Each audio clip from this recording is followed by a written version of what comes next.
AIIMS की report है जो बता रही है कि वो 18 साल के ऊपर है और वो खुद को माइनर 15 साल की बच्ची बताती हैं। रेप पीड़िता नाबालिग नहीं थी, बालिग थी। मैं तो कहती मेरी माँ ने हमें जन्म दिया है ना, मेरे घर वाले जाने ना कि मैं नाबालिग हूँ, बालिग हूँ। कि आप एक सबूत दिखा दीजिए कि आपकी तरफ कुलदीप सिंह सेंगर ने कभी आंख उठा के भी देखा।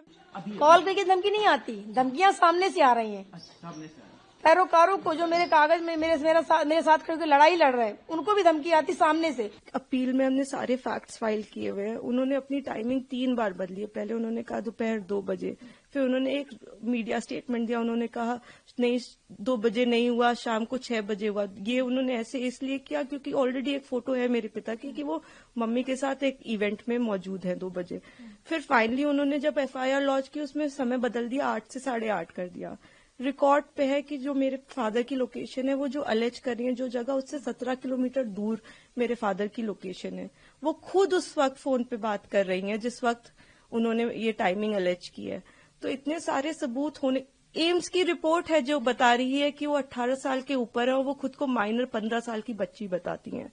मैं बस ये आपके माध्यम से कहना चाहती हूँ कि मैं समझ रही हूँ कि आपकी भावना एक तरफ जुड़ी हुई है क्योंकि आपने ये सारे फैक्ट शायद कभी सुने नहीं है और ना किसी ने हमें नहीं अप्रोच किया कि आप अपना आपके फैक्ट्स क्या है। किसी ने उनसे कभी पूछा कि आप एक सबूत दिखा दीजिए कि आपकी तरफ कुलदीप सिंह सेंगर ने कभी आंख उठा के भी देखा। मैं कह रही हूँ अगर वो दिखा दे तो फांसी दे दे, लेकिन आप इस तरह का अनड्यू प्रेशर बना के, वो उन्होंने क्या किसी को बताया कि वो एक पॉलिटिकल पार्टी से एसोसिएटेड है।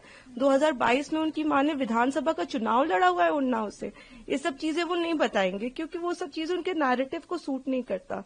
हम भी 2 बेटियां हैं, 8 साल से ड्यू प्रोसेस, मतलब हम कभी धरना देने नहीं बैठे, हम कुछ नहीं किया, हम ड्यू प्रोसेस पे विश्वास रख के, और आज भी हमें पूरा विश्वास है कि अंत में, क्योंकि हमारा केस इतना स्ट्रांग है, अंत में हमारी जीत होगी। लेकिन 8 साल हो गए। मैं आपसे हाथ जोड़ के विनती करती हूँ कि प्लीज एक बार मेरिट्स पे हमारा केस सुन लिया जाए। हम कोई दरिंदे नहीं है, हम भी नॉर्मल परिवार हैं, और वो हमें कुछ भी पावरफुल बोल ले या कुछ भी कह ले, असल बात तो यही है ना कि 8 साल से इतने सबूत होने के बावजूद वो जेल में बंद है क्योंकि एक बार आपने ऐसा झूठा इल्जाम उन पे लगा दिया। ये है, मैंने यहाँ से स्पीड पोस्ट किया था दिल्ली से। ये है रसीद सिंह सेंगर के खिलाफ एक एडवोकेट है, हमें बता रहे हैं कि रेप पीड़िता नाबालिग नहीं थी, बालिग थी। मैं तो कहती मेरी माँ ने हमें जन्म दिया है ना, मेरे घर वाले जाने ना कि मैं नाबालिग हूँ, बालिग हूँ। कागज तो पैसे में बनते हैं, पैसे दे दो कि बन जाएंगे। ये तो गलत हो रहा है ना हमारे साथ में। और मैंने कब किया था? मैंने किया था 24/10/2024 को। मैंने ये चिट्ठी 24/10/2024 को किया था। अभी तक रश्मि सिंह सेंगर के खिलाफ अभी तक कार्रवाई नहीं हुई।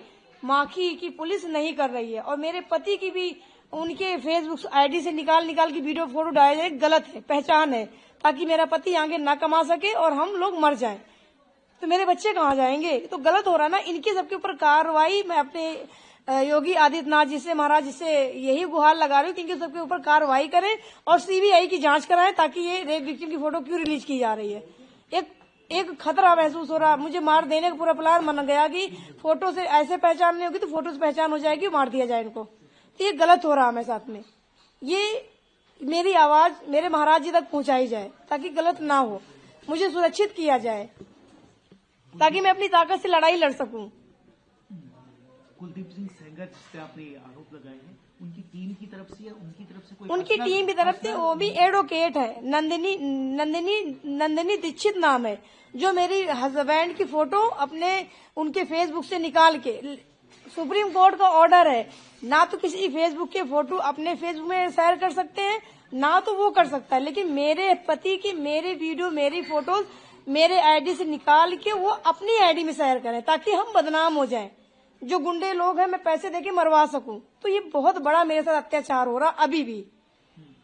सेंगर की टीम की तरफ से या कुछ आपको डायरेक्टली कॉल करके धमकी या कुछ? अभी कॉल करके धमकी नहीं आती, धमकियां सामने से आ रही हैं। सामने से पैरोकारों को जो मेरे कागज में मेरे साथ खड़े होकर लड़ाई लड़ रहे हैं, उनको भी धमकी आती सामने से।